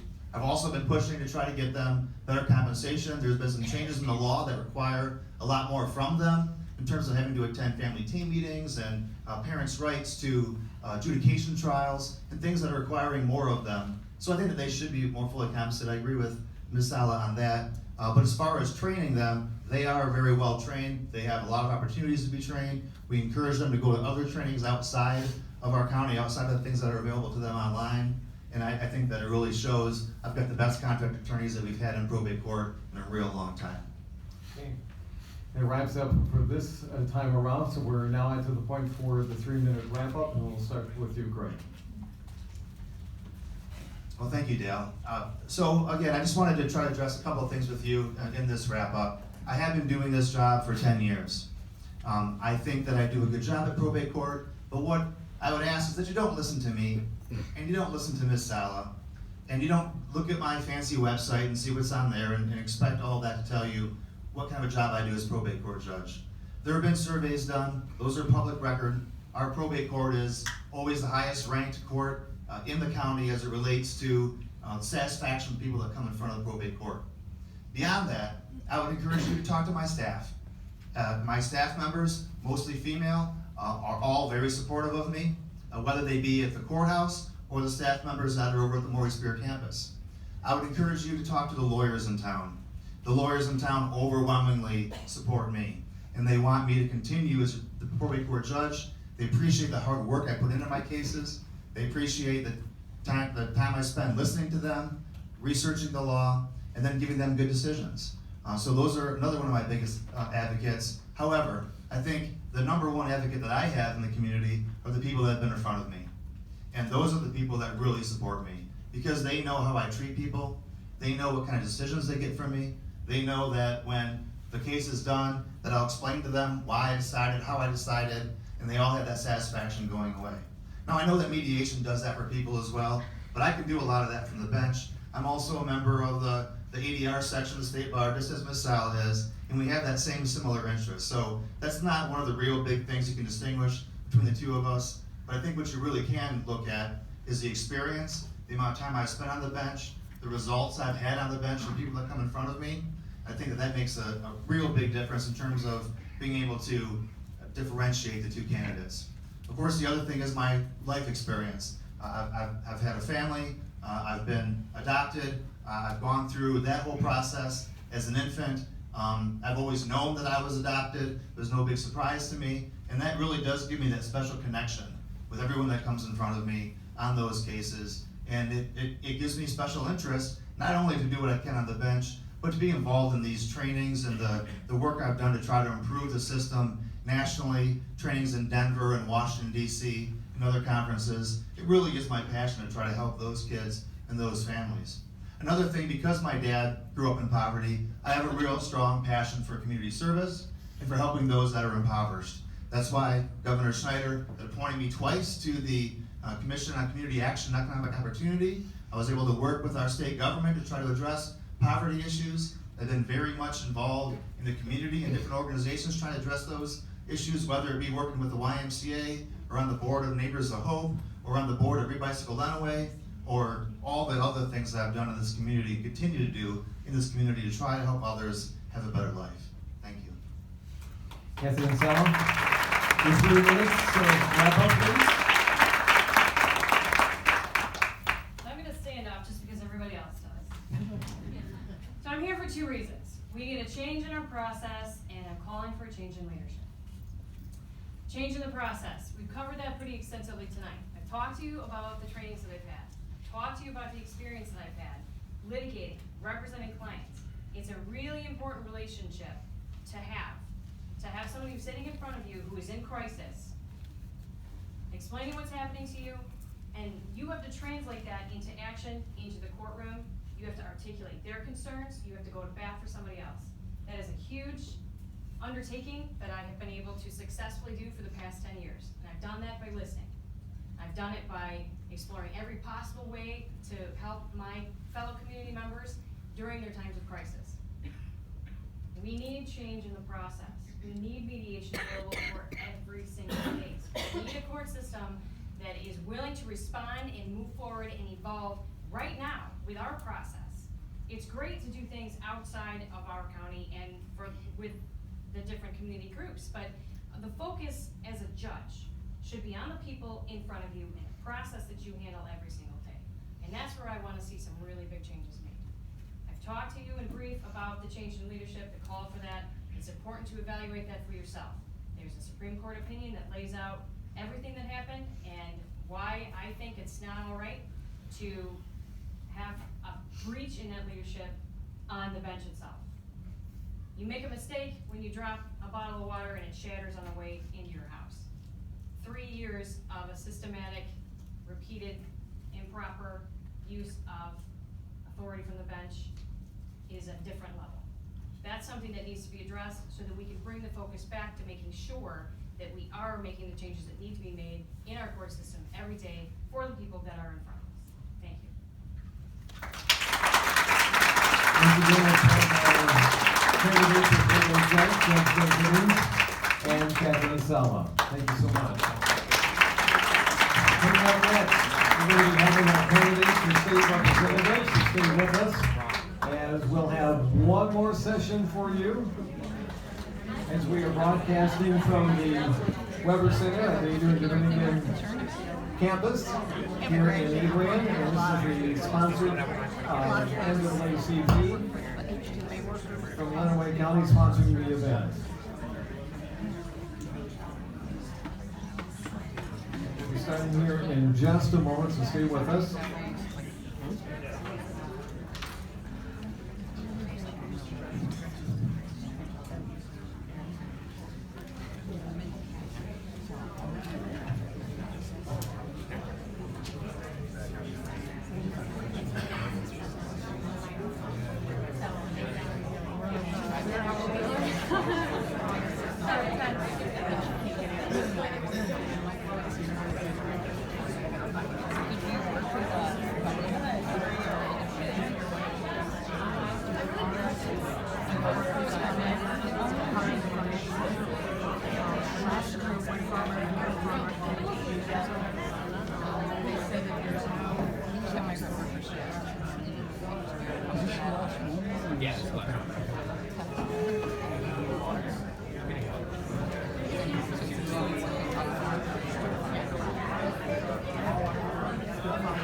Okay, we're about ready to get set with our last candidates.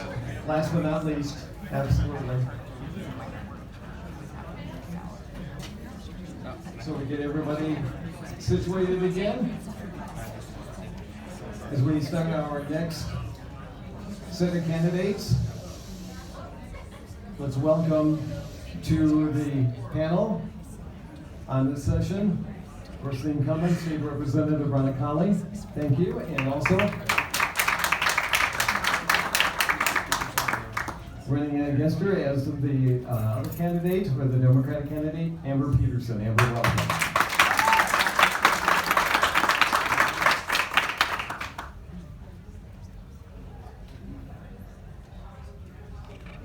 All right, we'll start off with our first question, and we'll start with Bronna on this. Bronna, what professional accomplishments, unique qualifications, and character traits do you possess that would make you the best choice for the 57th District State Representative seat? Thank you. Well, as a wife and a mom and a former small business owner and a former senior center director, as well as a very active community volunteer in our area in Lenawee County, which I love, I understand what real life is. I know what challenges our small business owners may face in that world. I know how hard it is to raise kids today. And I also have a special heart for our seniors, having worked with them every day for several years in that arena. One of the things that I've worked very hard to do in the nearly 2 years that I've had the privilege and honor of serving you is to be accessible, to listen, come office hours every month. I try to be engaged as much as possible and uphold my core values, one of which is to love your neighbor as yourself. And that includes respecting others and caring for others, whatever party title they may have. And that, I think that is my end point there with the red sign. Thank you. Amber, same question, please. Thank you. One of the things that qualifies me to be your state representative is that I've taught your children for 15 years. Here and in other parts of Michigan, I have worked with families in the best interests of their children. I've heard their concerns. I've heard parents' concerns about jobs. I've heard concerns from the community about making sure that the infrastructure will support them getting from home to work. And I've heard the concerns about our families being able to pay the bills with their jobs, all while being very much involved with what's happened to our education system for our children as Lansing has passed law after law that has negatively impacted our school systems. I want to be your representative for you and for your children. Thank you. Our next question, we will start with you, Amber. What is your top legislative priority if you are elected to the State House of Representatives? I want to get education right. I've been teaching for 15 years. When I started teaching, Michigan had some of the best schools in the country. Now, if you look at our national rankings, that's not true anymore, not by a long shot. During my career, we've had lots of laws passed that interfere with our school's ability to provide a good education for your children. There are laws that take up teachers' time, laws that take up administrators' time, and these are not laws that cost us money. They only cost time for the people who provide education for your children. It's really important to me that we get that right. In addition, we know how much it costs to educate children in Michigan, and that's not where we're putting our dollars. We know that our children are shorted by about $2,000 per child per school year. We need to fix that. Our children need it, we're depending on it, and we need to do the right thing for our children. Bronna, same question, please. Thank you. Well, my top priority is just continuing to encourage a healthy economy, which helps fund all of the things that we need in our communities, from public safety to quality education, funding our schools properly, and revenue sharing for our local governments, and also letting each person know the respect and dignity that comes from having a job. Every person in Michigan should have that opportunity if they choose it.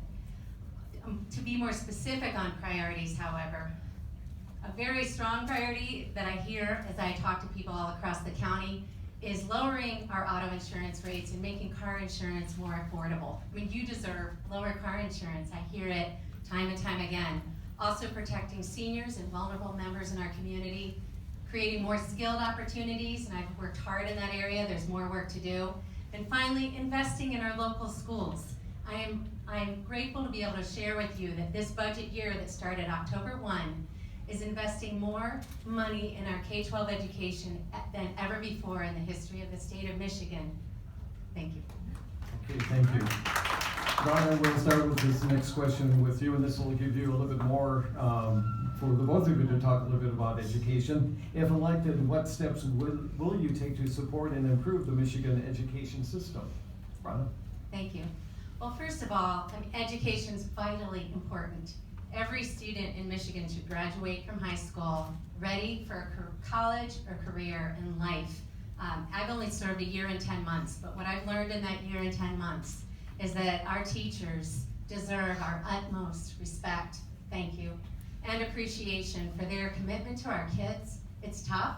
My daughter has been on a path to become a teacher, and she's had experience in the classroom. Come home worn out on the Friday nights.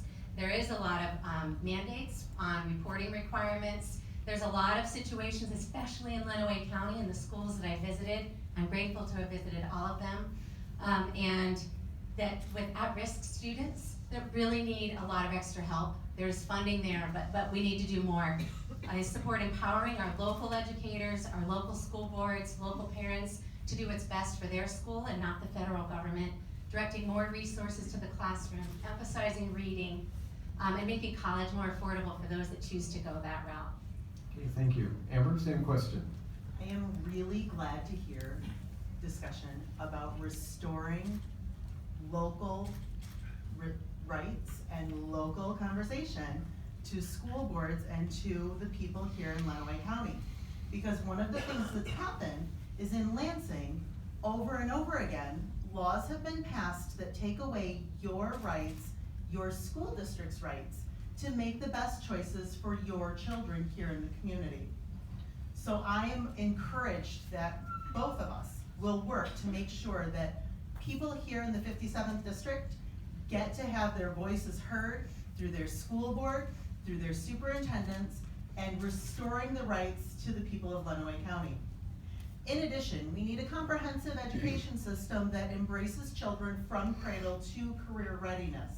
That means early childhood education is incredibly important. For every $1 we invest by the time that they graduate from high school, we're looking at a 7-fold return. That's long-term and it's important. Thank you. Our next question goes to you, Amber. Economic development is the key to success for our community. If elected, what specifically will you do to support economic development in Lenawee County? There are a couple of things here that work together. One of them is infrastructure investment. When we invest in infrastructure, we create jobs for people who live here in the community, and they're good jobs that can pay the bills. A job is one thing.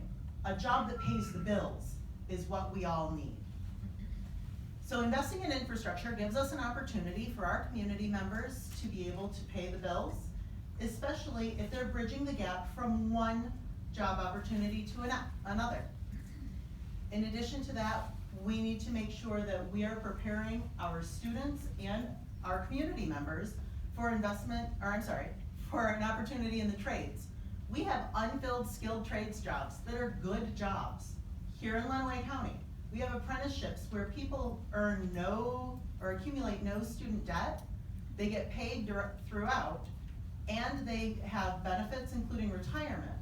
We need to make sure that we're partnering for both infrastructure and skilled trades opportunities here in Lenawee County. Okay. Bronna, same question for you, please. Which was jobs in Lenawee? Yes. Okay, great. Well, there are many components to encourage a healthy economy and grow our Michigan jobs and our jobs right here in Lenawee County. They would include vocational training and encouragement of the skilled trades and opportunities in education, and I have had legislation passed to that effect. We have excellent opportunities here in Lenawee County for both our high school students and adult learners who might be re-entering the workforce. There's CSI in Hudson, Center for Science and Industry, as well as our Tech Center, which is, I think, a model for the state, both of them. We're blessed in that regard. Also, we need a common sense regulatory requirement for these job creators, and we have been making steps to have that happen. A quality infrastructure, critical. We all know that. That is something that there is focus on right now, and that's part of the job growth requirement. And finally, a reasonable and simple tax burden. So I believe that the hardworking taxpayers and those that would like a good paying job that can support their families deserve someone who will fight for them in Lansing for a quality economy and job growth.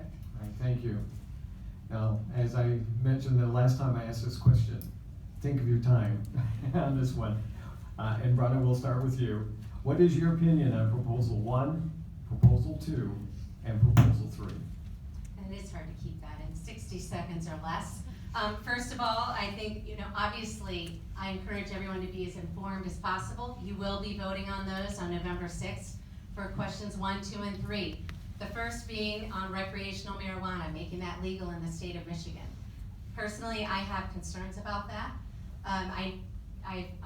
Our kids, I'm worried about the situation for our students and our kids when you already know that they are facing so many challenges, and to have that normalized is a concern that I have heard, not just in my own opinion, but from people that are working in our schools and that are working directly with our students.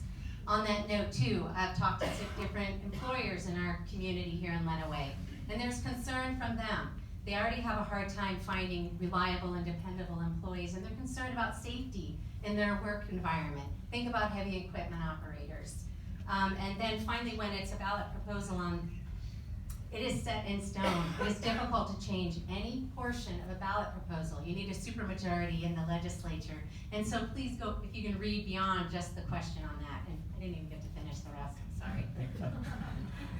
Amber, same question, please. I'm going to start in reverse.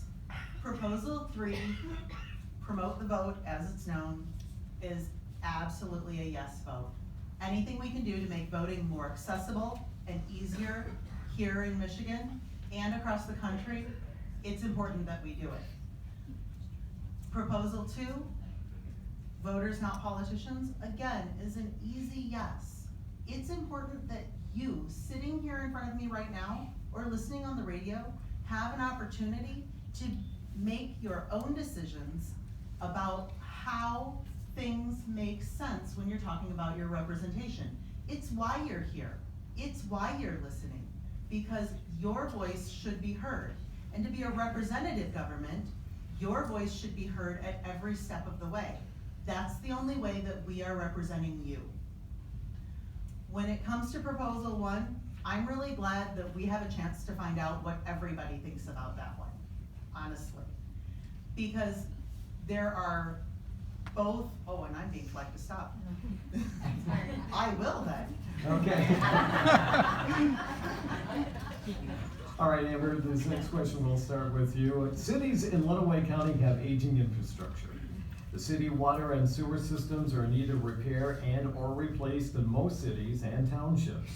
As a state representative, how will you help local governments to get this done to avoid similar situations as the city of Flint has experienced? Infrastructure is really important, and we have an obligation for our entire community to make sure that the things individuals cannot do for themselves, things like build roads or sewer systems, that the government does right. That's being a good steward and a good representative. In order to get that right, it's important that the state return to revenue sharing at a level that our local communities find useful and can fully fund the projects that we need that are not state projects. It's important that after the belt was tightened during the recession, if things are back on track as well as the current government would like you to believe, that we restore those things so that here in Lenawee County, we can invest in our own infrastructure and we can make those decisions for ourselves. You all are perfectly capable of making sure it gets done, as long as the money gets restored. Bronna, same question, please. I mean, it's clearly our infrastructure is not just aging in Michigan. This is a problem across our entire country. And I think Flint highlighted that for not just our state, but for the nation, and the importance of it. There have been grants available, and I'm pleased to be able to share with you that just over the past year, Tecumseh, Hudson, and Adrian have been recipients of grants to directly address some of the infrastructure issues. There has also been an increase in revenue sharing, and I would like to see that increase over the next year to come. When it comes to our roads, I drive on the same roads you do, and they need to be fixed.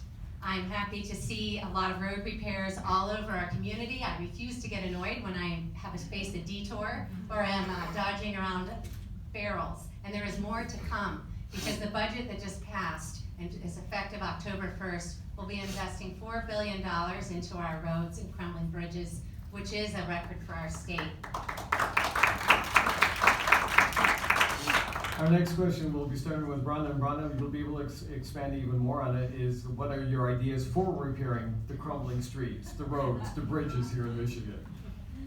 Well, as I said, I can just continue my thought. You know, it took a long time for our roads to get in the condition that they are in.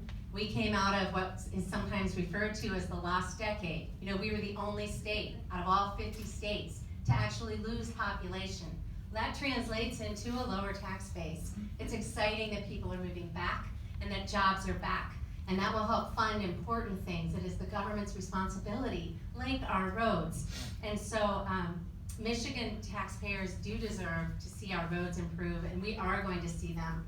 The road funding plan that was passed before I got there, actually, will be fully phased in by 2021. And I'm working to get as much of that directly into our roads as possible. We worked hard last May to bring extra excess money in last year's budget directly to our roads and local communities to use as they see fit. We've got to also have an infrastructure process that is efficient, that's effective, and accountable to people. So, and it's done in a quality way. So, thanks. Amber, same question, please. The legislature has done studies that tell us how much money we need to put into roads. We need to put that money into the roads. We've told the legislature, please put that money into the roads. They need to put that money into the roads. Our representatives need to listen to us when we say how we want our dollars to be spent. I believe that we start with what you are telling us. Infrastructure matters, roads, water systems, these things matter to you. So we start with the studies that show us that where we need to make the improvements.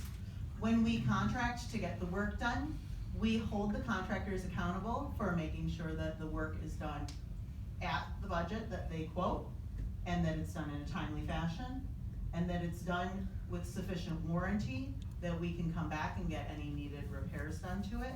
And it's important that this has long-term vision, because our terms are short and you deserve better. Our next question will start with Amber. Do you think state welfare recipients should be drug tested in order to continue receiving state assistance? And do you believe the state elected officials should be held to the same standard? And explain. No, and yes. No, because it's cost ineffective. It costs much more money to administer those drug tests than any fraud is caught. That's being a poor steward of your tax dollars. I'm not talking about this as a moral issue. You can absolutely believe that in order to receive welfare benefits, you need to demonstrate that you are drug-free. And I understand that. At the same time, anytime those sorts of provisions have been put in place, they prove to cost many, many more times than the fraud that they catch. In addition, I think that anyone who's serving in an elected capacity who writes a law that affects anyone but not them is being disingenuous. If you want to drug test welfare recipients, you should want to drug test me. I'm for it. Well, that part of it. Thank you. Bronna? Any questions, please? So, I mean, really, let's think about what is the purpose of welfare assistance or Medicaid, and it's to help people get back on their feet and give them a hand and to get back into a job. I mean, really, again, we want people to know that respect and that dignity that comes with a good paying job if they are able, if they're able-bodied. And there's a lot of things that fall under being able-bodied, including if you're not a caregiver for an aging parent or a child, and several other things. I mean, that's our purpose and goal.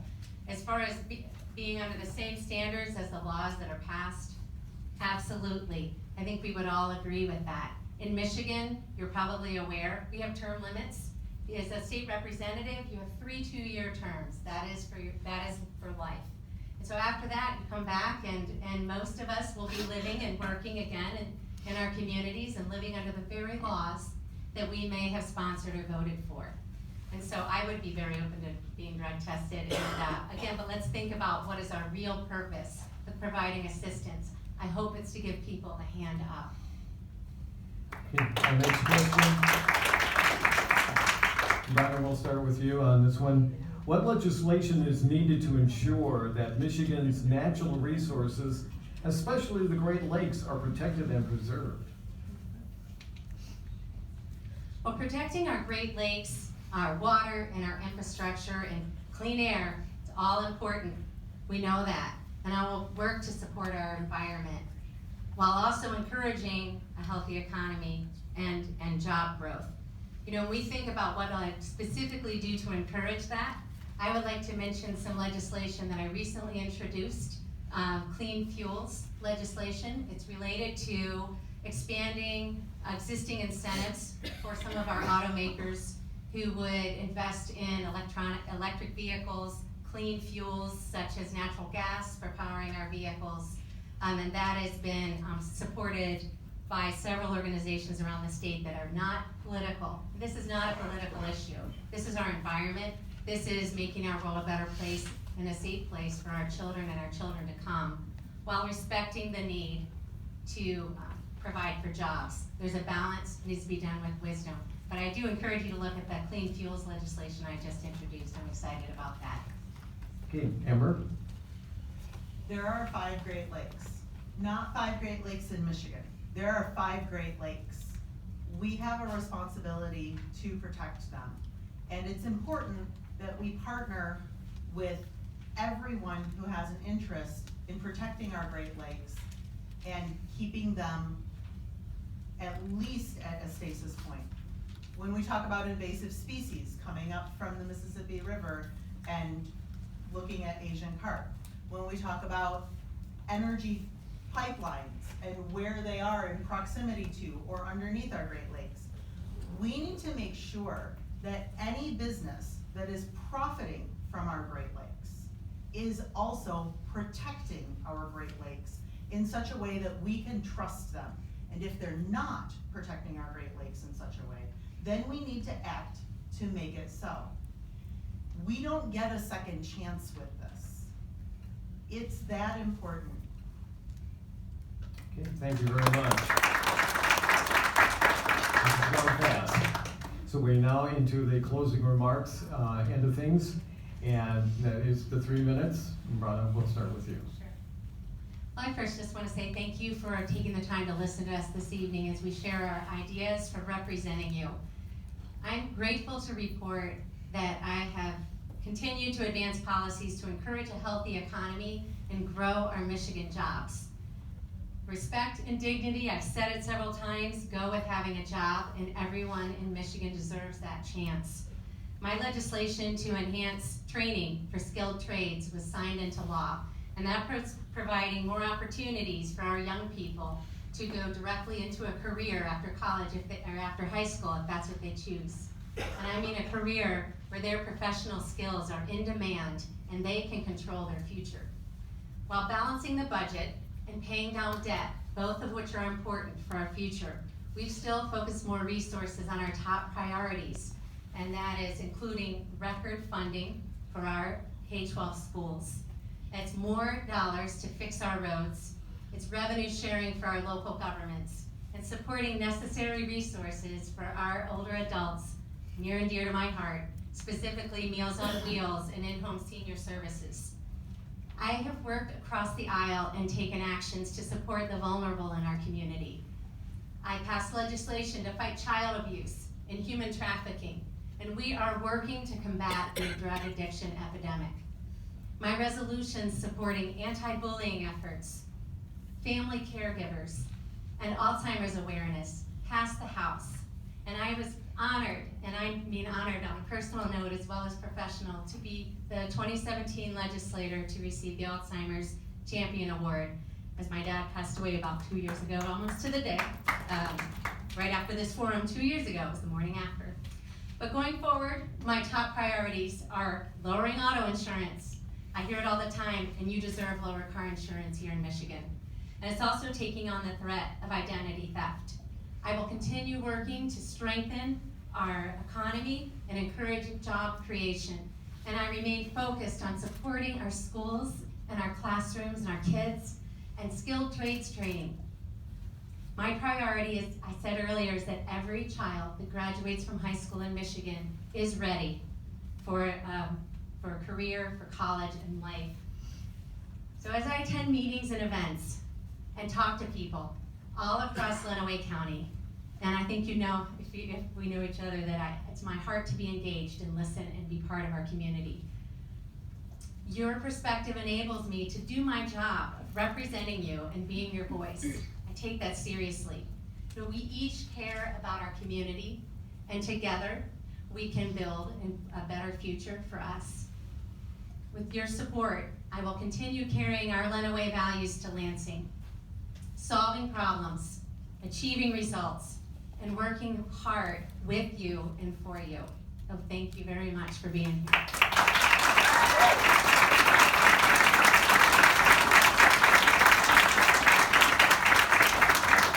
Amber, your closing remarks, please. Thank you for being here, thank you for listening, thank you for responding to calls to hear from you. I want to be your representative. I want to be your representative because for entirely too long, your voices have not been acted on.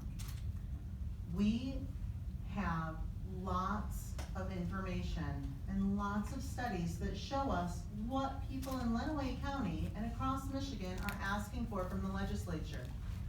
And I want to act on it. I'm a teacher and I have a job to do in my classroom. I want to be your representative and go to Lansing in order to fully fund our schools. I'm grateful that we have the highest dollar amount that we have ever had in our school system. That's not the same as fully funding them. If you got a class supply list this year or know anyone who does, our schools are not fully funded. I want to make sure that we have roads we can drive on, bridges we can trust, and water we can drink, statewide. In order to do that, we need to fully fund our infrastructure projects. We need to make sure that Michigan and its government is working for the people of Michigan. We need the people of Michigan to have jobs that pay the bills. When you go to work and you get your paycheck, when you come home, it should be enough to pay the bills. The businesses that are profiting from your labor need to compensate you in such a way that you can. We need to make sure that we are doing the right thing for our children, for our communities, and for our future, as well as for our environment. It's important that we listen to each other, that we talk to each other, and that we really do hear each other when we talk about our roads, when we talk about education, when we talk about our infrastructure, because it's not being heard. I want to represent your interests in Lansing.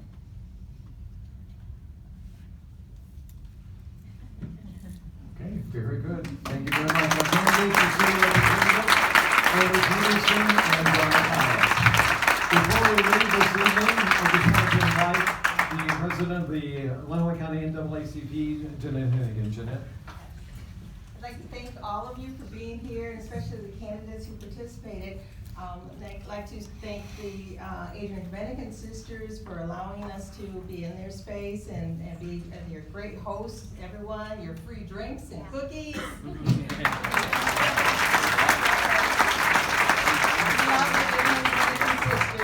We'd also like to thank WLEN and our moderator, Gail.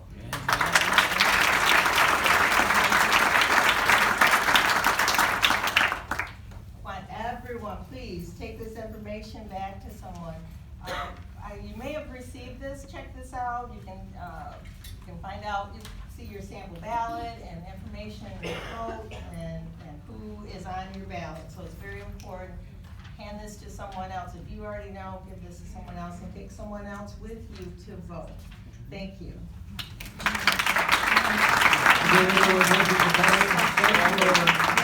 Getting all the information, and please don't forget to vote in November. Thank you so much. Gail Gaertner for 103.9 WLEN. Good evening.